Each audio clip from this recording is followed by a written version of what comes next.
Well, happy Tuesday, everybody. We want to thank you for taking a few moments to meet us in the break room. I am so excited to have a dear friend and church member with us today. I met Mr. Gray several years ago, actually, when we were getting ready to purchase the property where our church exists now. But I'm going to give you a little bit of his information and then we'll start talking. This is Mr. Rod Gray. He is a native of Waynesboro, Mississippi, and he currently resides in Byram, Mississippi. He graduated from the Jackson State University in 1996, where he received a Bachelor of Business Administration degree.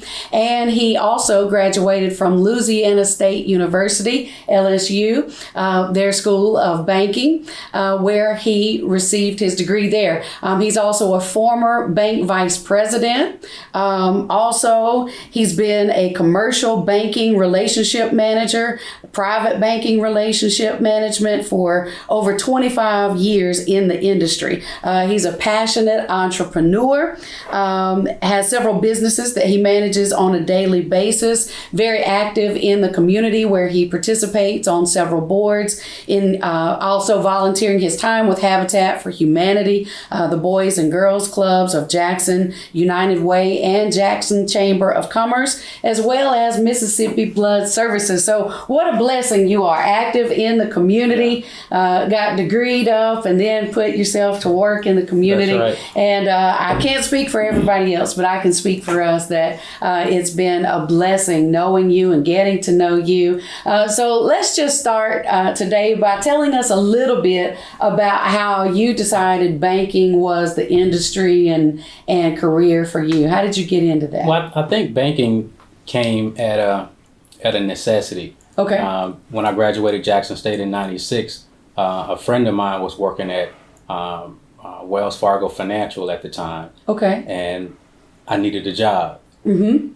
And so he got me on as the manager trainee there. Mm-hmm. I spent a year there, did well until they asked me to transfer to Baton Rouge. Okay. And I said, well, let me slow down. Mm-hmm. So then Trustmark came along and asked me to, Okay. to come work for them. And I started out in collections Mm-hmm. and worked my way up through then. Wow. So the journey has been a ride. Mm-hmm. I've enjoyed it, and finance seemed to come easy for me. So I Mm-hmm. knew that was something, an avenue I could pursue and make a career out of.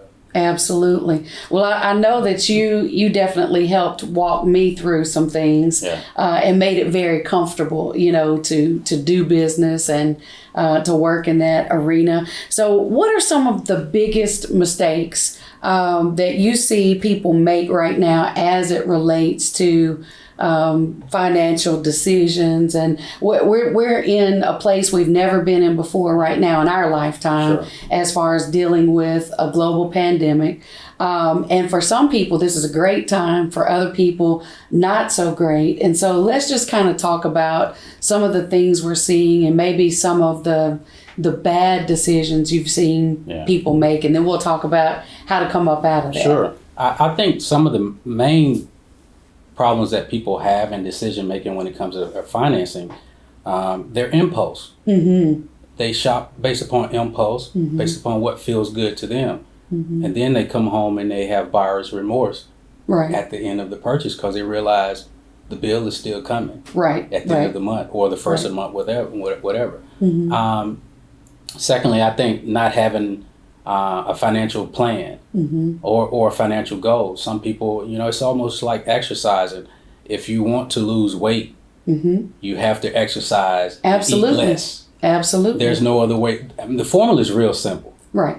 And so people don't realize you have to have financial exercise as well. You have to exercise your financing and tell your money what to do. A lot of times when people go to the mall or things like that, they impulse buying, and they also just do their money tells them what to do. Right. Versus the other way around. Those are the main things. If people can curtail that or calm those impulses down, I think that'll be a good stepping stone for them to build wealth one day. Very good. So you've already given us two great steps. Number one, have a plan. Have a financial plan. Yeah. Secondly, stop impulse buying. Yeah. Those are some great things. Give us a list of things that people can do if people find themselves right now in a place where they've got debt. Yeah. What are some things people can do to quickly begin to eliminate debt? Now, Sure. you and I both know it depends on the amount of debt. That's because you can't borrow your way Yeah. out of debt. Yeah, that's right. And just like it took, time to spend that money, it takes time to pay it back. That's right. If you've put it on credit cards, then that means not only are you paying back what you spent, but you're paying it back with interest. Absolutely. So, if you bought those $150 shoes, you might end up paying $450 for that's them, right. depending on That's right. your credit card interest rate. But let's talk about some ways that people can get out of debt, some things they can do. I think the first thing, Pastor, that anyone should do when they're talking about eliminating debt is not to go into debt. Mm-hmm. If they just change that mindset Right. from the beginning, I'm not going to go into debt. Right. Unless it's just a life of Sure, debt situation. Yeah. Sometimes, there's no other way around it. Mm-hmm. Do a budget. Mm-hmm. You got to have a budget. And once you have a budget, you'll know exactly where you are, and also consolidate your existing debt Mm-hmm. from the highest balance, Mm-hmm. the highest interest rate, and consolidate those things to a smaller payment where it's manageable. Mm-hmm. And that way, they're able to see it in one pile Right. versus 5 or 6 different piles, because debt can be overwhelming to some people. Sure. And it causes stress in marriages. Mm-hmm. It causes health issues. Mm-hmm. It just causes a lot of issues. Mm-hmm. And I think once you get those things under control, everything is smooth sailing from there. I mean, Mm-hmm. because you want to build up momentum and have that confidence and say, I accomplished this, now I know I can accomplish that. Right. Right. And I think that's some of the things that, a person should really do. So the first thing is to try to change the mentality Absolutely. of it's okay to have debt Yeah. to a mentality of paying cash for things. So That's that would right. mean saving, Yeah. to pay for things with cash Yeah. rather than putting them on the credit card and buying now, Yeah, paying and later. start saying no. That kind of stuff. I mean, Mhm. even with our kids, a lot of times we want them to have the things that we didn't have. Right. But that's the wrong mentality, Mm-hmm. because you can't afford it, Right. but you buy it anyway Mm-hmm. to make yourself feel good about whatever's going on in your life at the time. Mm-hmm. Not realizing once those Jordans get 2 months old that you bought for your son, Right. the feeling comes back to where you originally started, Right. Right. which can lead to depression. And so I encourage people, have a budget, have a plan, not to get in debt, and consolidate any bills that you currently have, consolidate them, Mm-hmm. cut up the credit cards. Yeah. Yeah. I mean, because it's so easy to swipe, but it's hard when you got to push a $10 bill to somebody. That Right. hurts. Yeah. Yeah. And I have a relationship with my money. Absolutely. So, Absolutely. We go way back. So, Yeah. it hurts when I have to let my money go. Mm-hmm. But it's so easy just to swipe that little piece of plastic. Right. It's no Right. impulse in it. Yeah. There's no feelings in it. But Yeah. it's feelings when you have to slide a Jackson or a Grant to somebody. Right. Right. You think about that a lot more. Absolutely. One of the things I do when I go on vacation and I know I'm going to go shopping, I take cash. Yeah. And I'm not as quick to buy things. You're more conscious. Because I'm paying attention, and so you start thinking, do I really Yeah. want that? Do I really need that? Is that a want or a need? Yeah. Right. Yeah. And even, I used to be in a place where all of my groceries, all of that, I would put it on a card, pay it off at the end of the month. Yeah. But I got to the place now, even like with groceries, I'm putting that cash out Sure. there, and so it does make you much more conscious. Yeah, I even tell myself a lot of times whenever I'm buying large purchases, is it tax deductible? If it's not tax deductible, I don't buy it. Yeah. I mean, but that's a stepping stone that people have to get to. But that's just where I am in my life. Right. If I don't get a tax benefit from it, I don't buy it. So for people maybe who say, okay, I've got the debt, I want to get out. They can't avoid it because they're already there. Yeah, right. So we're saying go ahead and begin to pay off those larger interest rates first, Sure. and the larger balances first. That's correct. But then once they begin to work toward eliminating that, what do they need to begin doing with that money? All right.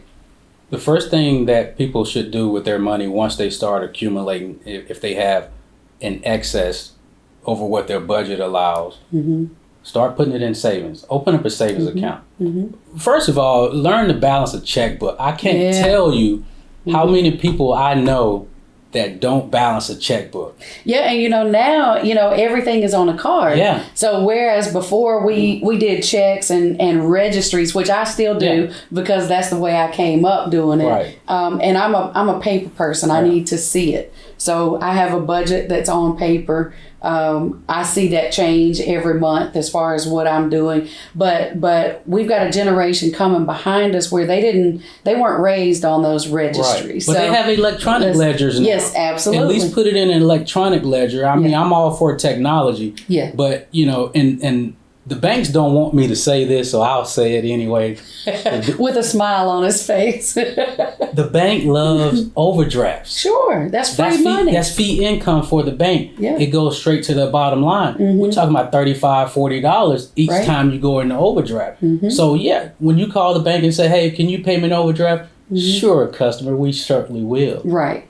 They love you. Even though you may feel bad, but they love overdraft customers more than they like, because they make more money off overdrafts than they do anything else. Wow. That's fee income straight to the bank. So people have to be conscious about balancing the checkbook and make sure if you don't have it, don't spend it. That's right. Or don't spend it before you get it. Right. Even with your stimulus checks, I mean, people were spending those before they came. Yeah. Already thinking about what they're going to do with it. Yeah, and now that's a big topic right now because a lot of people, when they were told that people were not able to evict during this time. Sure.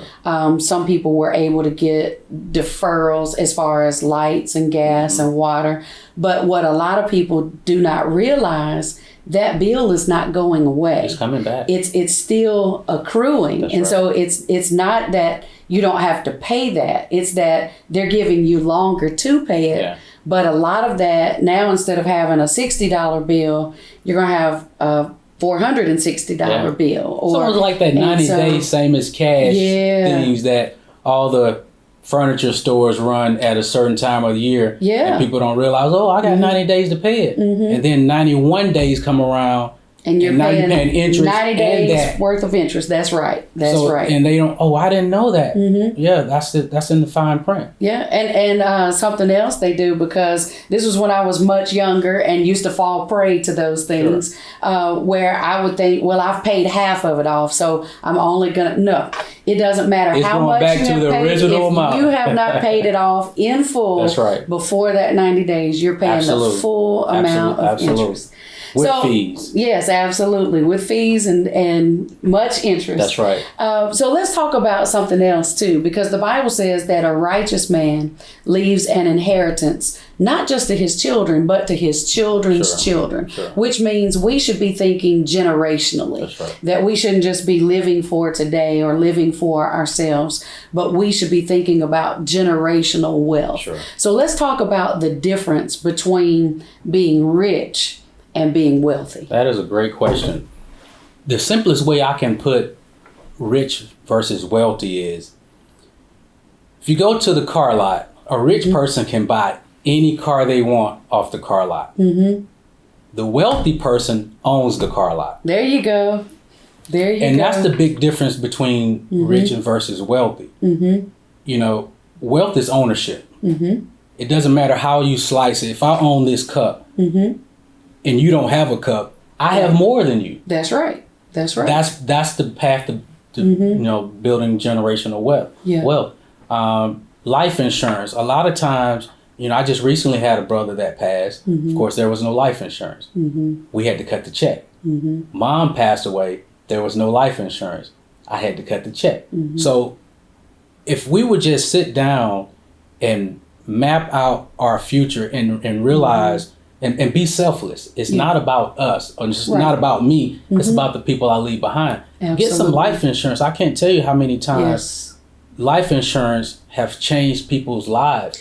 And that's a conversation we've even had here on the show before, because you can have a family that's doing well, but the main breadwinner the main supporter for the family, if that income unexpectedly passes, it can throw that whole family into a cycle of poverty. That's correct. When one life insurance policy. And a lot of times people are so quick to just say, I can't afford it. But in reality, you really can't afford not to. That's right. And many times the things we're throwing money toward that are, they're come and go. They're you're not seeing any return on. Look at all the 4 for $4s at Wendy's we bought over the year. Right. Well, we could have cooked and we could have, but it really is that simple because it's only $4 that day. Yeah. But when you look at $4 times 5, 5 days a week, that's $20. That's $80 a month. That's right. You begin to see what you could have been doing with it, and it could have been building a future for you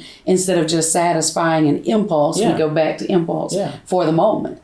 So that's and I think one of the biggest wealth building tools that we have is our income. Whether it's being an entrepreneur, where most entrepreneurs don't pay taxes, but your wage earners, that's the driver to building wealth. And what I used to do when I was a wage earner is I paid myself first. Absolutely. Automatically drafted from my check, going straight into savings. Absolutely. And so a lot of people, you spent 40 hours a week laboring for this money, and then you pay somebody else first. To me, that's mind-boggling. So, I decided I'm going to pay myself first because I'm the one that earned. Without me, it wouldn't have been earned from the beginning. Right. My folks at home, laugh at me when I tell them I'm the chain on the bike. They really laugh at me. Yeah. You could push the bike up the street. Yeah. But with the chain on it, it goes a lot smoother. Absolutely. So you don't want to lose the chain on the bike. Right. You want to keep the chain lubricated in oil. You want to take care of the chain because that's the main driver in order to get that bike up the hill or wherever you want to go. You can push it. If you're on a hill, you can go down it pretty fast. But sometimes, Jackson is a hilly place, so you're going to need a chain on the bike. Right. So people just need to be mindful of the people that they leave behind, the impulse buying, and wealth is really not hard to build if you just take it one step at a time. It's a marathon. And people like to microwave this thing. It's not going to be, you can't microwave. It's not designed to be microwaved. I mean, it's just not designed for that. Right. And I think there's a reason for that process, because when you know what it takes to get it, you know what it takes to keep it. That's right. And you value that more, whereas if wealth is just passed along, which most people who really build it for their family, they're very careful to bring them in and teach them the value of a dollar rather than just giving it over. Because if you have no investment in what it takes to get it, you will just go crazy spending, and but for me, I'm one of those people. I was raised up tithing, so the first portion I give to God. Then I pay myself. Right. Then I pay my bills. That's but so many people, Mr. Gray, even when they come in sometimes to the church for financial counseling, they don't know how to do a budget. They don't even know what that budget looks like. Yeah. So for me, I'm gonna honor God based on Matthew 6:33. Seek ye first the kingdom of God, His righteousness. All these other things will be added. So my tithe is there. Then I'm putting a portion for myself.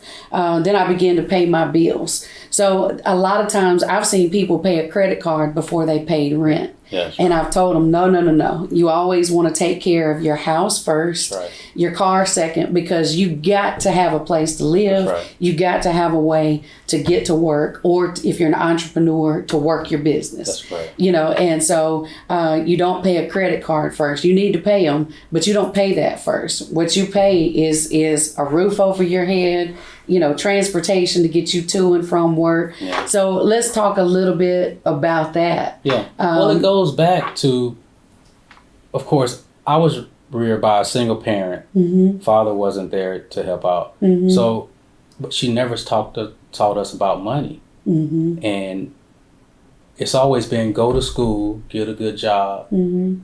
graduate, and then what? Mm-hmm. So at what point in your life did you realize the financial conversations were needed? I think I was a sophomore at JSU at the time because I was working work study, sending money home to pay the water bill. Wow. You understand what I'm saying? So, and I had brothers and sisters back home that depended on me. Right. And I had to succeed. There was an option. I mean, it wasn't an option to fail. I had to make it because I was the only one that got out. Right. And people don't realize sometimes you need that extra motivation. Whatever their why is to get up every day. That was my why, because looking back, my families were struggling. So your why to begin with wasn't you? No, it wasn't. Was taking care of your family. That's right. So the first thing I did when I graduated JSU was bought my mom a house. Wow. Grew up in a mobile home. Or was not a mobile home, a trailer. Gotcha. A 2-bedroom trailer. Now mobile homes is like double wides and real, you know, tricked out and nice. But it was 6 of us in a 2-bedroom trailer. Wow. And so, you know, sometimes didn't have water. So what was it that informed you that just because you started here doesn't mean you have to stay here? At what point did that click for you? Well, I think just wanting more. Yeah.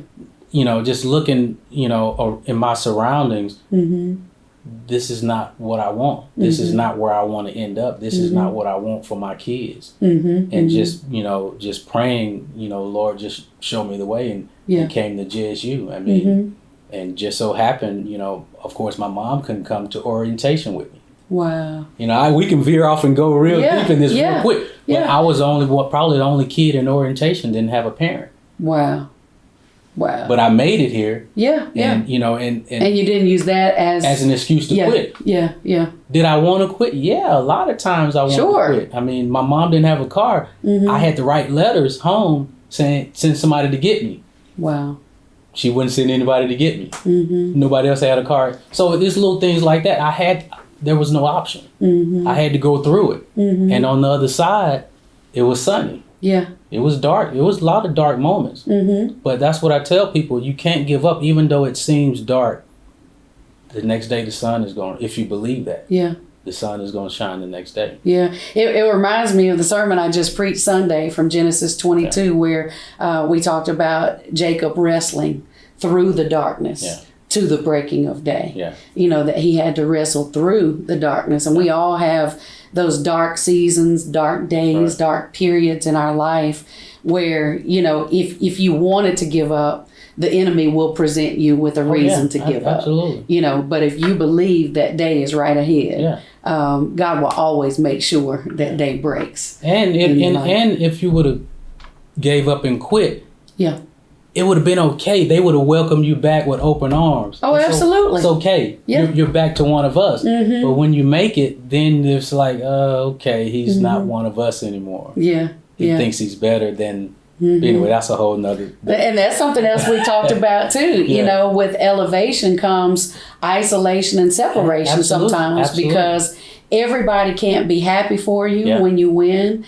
And sometimes some people don't want to see you win, or they want to see you win as long as they don't feel you're doing better than them. That's right. You know, that's right. And so elevation isn't all that it's cracked up to be sometimes, because for everything you gain, sometimes there's something else you have to be willing to sacrifice. And I tell my kids, everybody that's cheering for you on the sideline Yeah. aren't cheering for you to make the touchdown. Right. Right. They're hoping you trip over your feet. Yeah. And not make it to the end zone. There are those people. Absolutely.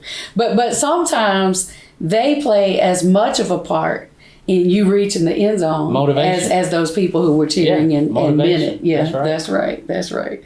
So what are some best practices? We're talking about the difference between riches and wealth. So what are some best practices? So we know having a budget, we know, avoiding impulse buying, we know eliminating debt, some of those kinds of things. But what are some other best practices that people can begin to implement as it relates to building wealth? So we know one is a mindset of ownership. Open up a savings account. Start with a savings account. Start paying yourself, putting money in a savings account, watching it grow. Taking the money from the mattress or the piggy bank. Start being bankable. Start thinking that in your mind that you're already made it and you're already wealthy. So even if it's just a small amount in a savings account, start taking those steps, to change the whole mindset.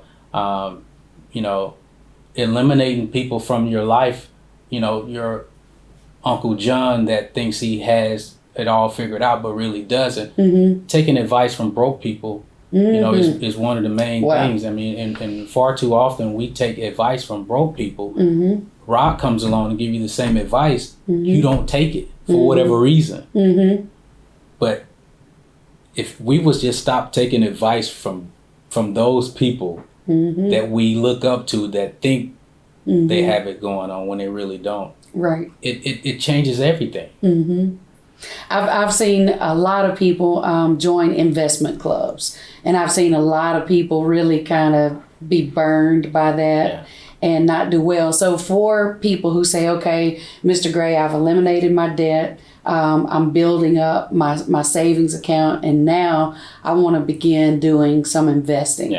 What are the best types of things people should be looking to invest in this particular economy? Well, in this particular economy with the COVID and the economy, this is the time that everything is on sale. Everything is on sale.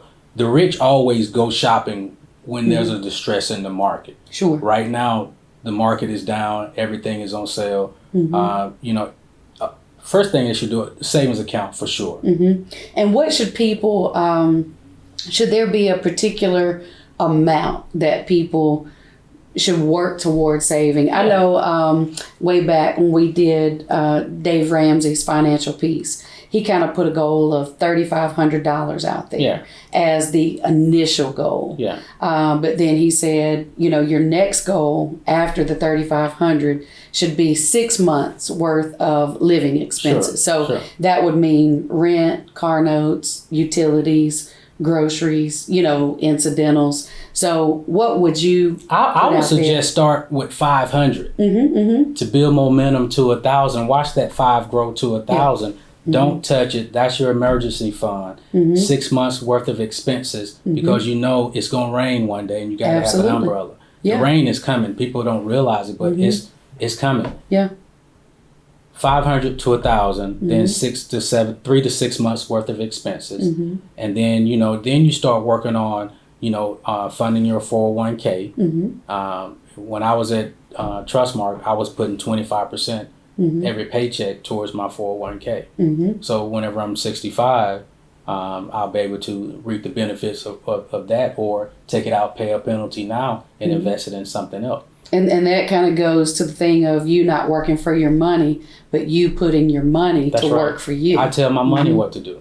That's right. The money has no dominion over me. I tell it what to do. And if people have that mindset that I'm going to tell it what to do versus it telling me what to do, it shouldn't be the opposite. But a lot of times that's why people don't succeed with money. Because, money is and I think we talked about this last time I was here. Money is a language. Absolutely. And a lot of people don't speak money. And when you speak money to somebody that don't understand, they take it as being cocky or arrogant. But the person that actually speaks that language, they understand it well. And that's why a lot of times, the person has to develop that language, just like Spanish. Right. If you go to Brazil or any other Spanish-speaking nation, if you don't speak Spanish, you're in trouble. Right. You won't survive. Mm-hmm. So you're going to have some type of, money etiquette and learn about money, read about money, invest in yourself about money. And stop being afraid of money. Absolutely. And stop being afraid of conversations about money. That's right. One of the things that I've learned, even pastoring in a church, a lot of times when you have, special time set aside to really discuss money, the people who need it most are the one who run from the table. That's right. They don't want to hear about it. They don't want, because they just get overwhelmed. They get intimidated, and because they didn't grow up having those conversations like you were just talking about, they don't understand that conversation is just as necessary, absolutely, if not more, than all the other conversations. Because that goes back to what I was saying earlier. You go to school, get a good job. Then what? The then what is, what do I do with my money? Right. That's the money discussions that our parents left out. Yeah. And it's not the fact that they knew and didn't tell us. They didn't know. Right. Because their parents didn't know. Right. So it was a generational curse, and somebody had to break the curse. So that's why I pride myself on drilling down, watching my money behave, making my money behave, and making my money do what I tell it to do. And you want to send your money out. Money should be always moving anyway. Shouldn't be stagnant. Send your money out like soldiers.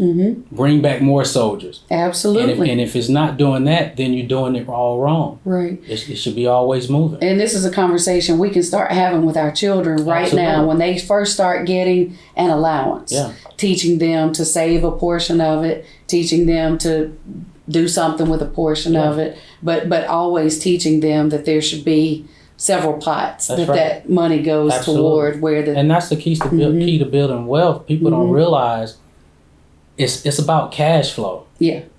At the end of the budget, if it's positive, that's considered cash flow. And cash is not king. Right. Cash flow is king, because that's how you survive. You can have all the cash in the world, and if you don't have any money, recurring income coming in, it's useless. So and we have whiteboard finance at our house all the time. Anytime someone has a question about financing, or Alexis wanted to get her own apartment in Hattiesburg, we pull out the whiteboard. Okay, this is the income you have. This is what it's going to cost. This is comparing to you staying home or doing whatever. Right. And sure, on paper or on the whiteboard, it's not economically feasible for you to do that at this time. Right. Right. And once you show it to them, because kids nowadays, you have to show them. It has to be tangible. Right. You just can't say, hey, do it like this and you're going to be fine. Right. It has to be believable. You have to actually show it to them. And the Bible says, above all things, get an understanding. Absolutely. So I think showing on the whiteboard is part of them getting that understanding where they can see it on paper. Yeah. And not to cut you off, but my daughter, Alana, was in a history class, a sociology class or something. And I asked Angela to take her out and put her in entrepreneur class. Because to me, that's important. If your goal is to build wealth or be wealthy or be rich or whatever the case is, you got to have some type of entrepreneur, because that's where the money is, being an entrepreneur. You use the income as a wage earner to fund your entrepreneurship. Right. And so that's why I wanted to gear her towards entrepreneurship. Absolutely. So she can see both sides of it. Well, creating that mindset of ownership. Absolutely. And then working toward that. I think that's something that is so important that we're kind of missing. One of the things we do with our preschool is we have different times set aside to really begin those financial conversations. All the children receive piggy bank, so and we start the piggy bank for them, but teach them about saving and some of those kinds of things. But I think it should be a part of every public and private school curriculum, is to teach children about finances and money all the way through.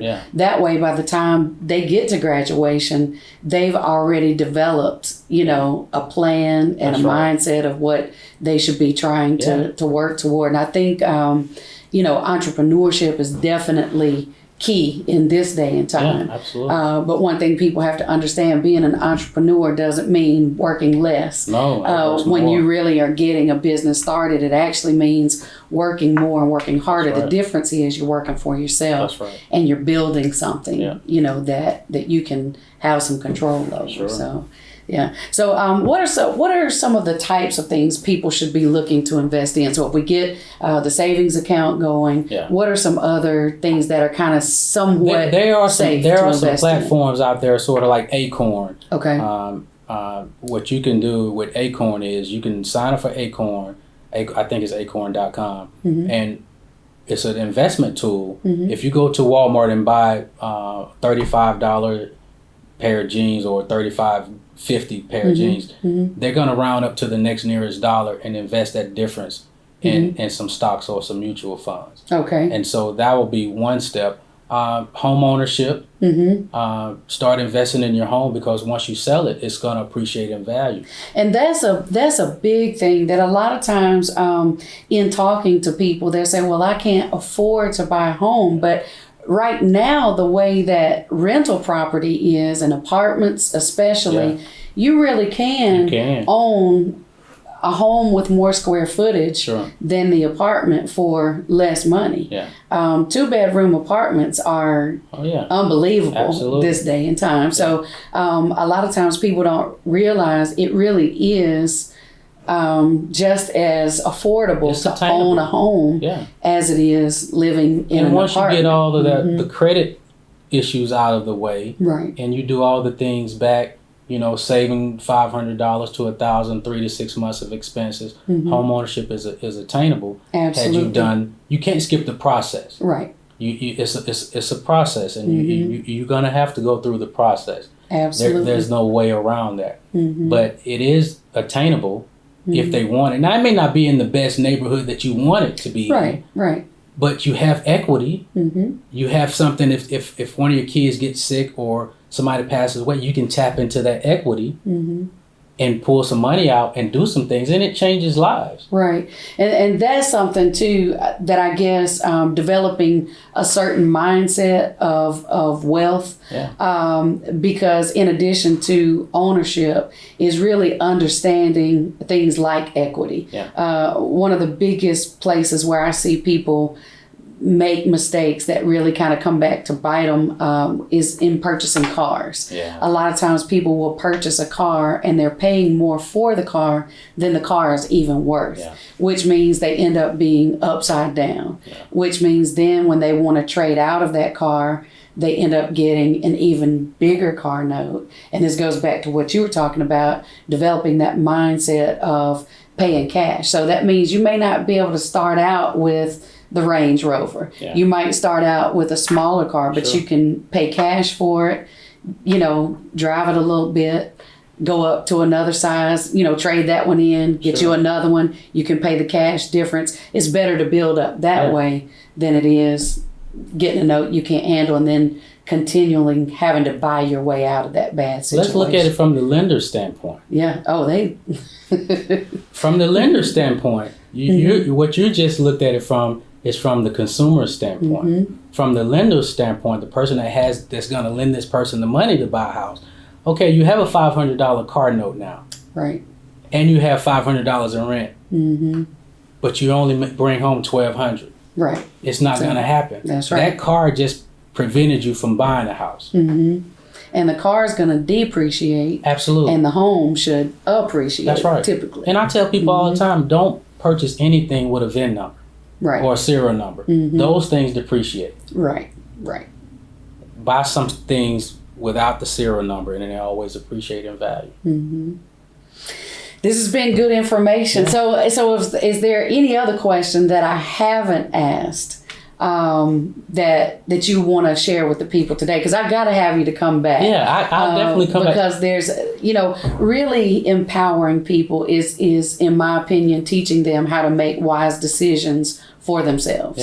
It's not, just here, give me your life and let me make these decisions, but it's helping people make wise decisions for themselves, empowering them with the right information. So we've got to have you to come back. I'll definitely come back anytime. I just think the people should consider don't be afraid to fail. Yeah. Don't be afraid of money. Have that discussions no matter how hard it hurts. You got to have, it's just like talking about life and death. You celebrate life. Yeah. But then you're sad when death comes around. You have to talk about money. Yes. It's important. I mean, it's the nest. It's up there with air. You have to discuss it. You need it. Got to. There's nowhere if you don't have it. Because death is coming for all of us, whether we want it to come or not. Yeah. It's coming. And you're gonna need money to survive in this world. Yeah. Regardless of where you live, it may be $5, maybe $500, but you're gonna need some money. So you got to have those discussions about money sooner than later. And the sooner your kids learn about money and know that it's just a tool to build wealth. Right. It's not a tool to, pile in a closet or a shoebox or put in the bank. Because even when we give the banks money, the banks love when we make deposits because they can lend to somebody else up to 10 times what your deposit is. So that's why they always saying we want your deposit. And they're using your money for free. Absolutely. Because you're not seeing any real interest. No. I've had, money in the bank before and you look at the end of the year and you're like, I could have sold a piece of gum for what I got. That's why you want to. That's why you want to invest it in something. Invest it in something that you're comfortable with. If you don't understand it, don't invest in it. Right. I don't care what these CFPs and CPAs and these people with all these titles say. If you don't understand it and if it doesn't feel right, don't do. Go back to step one, which is the savings account. Or the shoebox, whatever you feel comfortable with. But you got to learn to start saving money and getting a hole and telling your money what to do. Yeah, absolutely. So so we talked about the kinds of things that are good to invest in this particular economy. One is real estate. What about gold? Is this a good time to invest in gold or silver or? Well, when the economy is down, the federal government won't allow you to invest in gold. Gotcha. For whatever reason. I have my own suspicions, but commodities is where you want to, because the price of gold and silver rises in a time like this, and it rises so much where the government said, up, let's put a hold on that. But any type of stock that you're comfortable with. I like marijuana stock. For the record, I don't smoke or drink. Right. Never have. But I like investing in things that I know people are gonna use. And when every state start opening up, making it legal, it's going to explode through the roof. Gotcha. Technology stocks, Apple, Tesla, all those technology things that people are going to use, people should be investing in. Even if you go to, if a family frequents at Walmart a lot, invest in the places that you shop at. Right. You have ownership in that company. And so start, even if it's just $100 a month.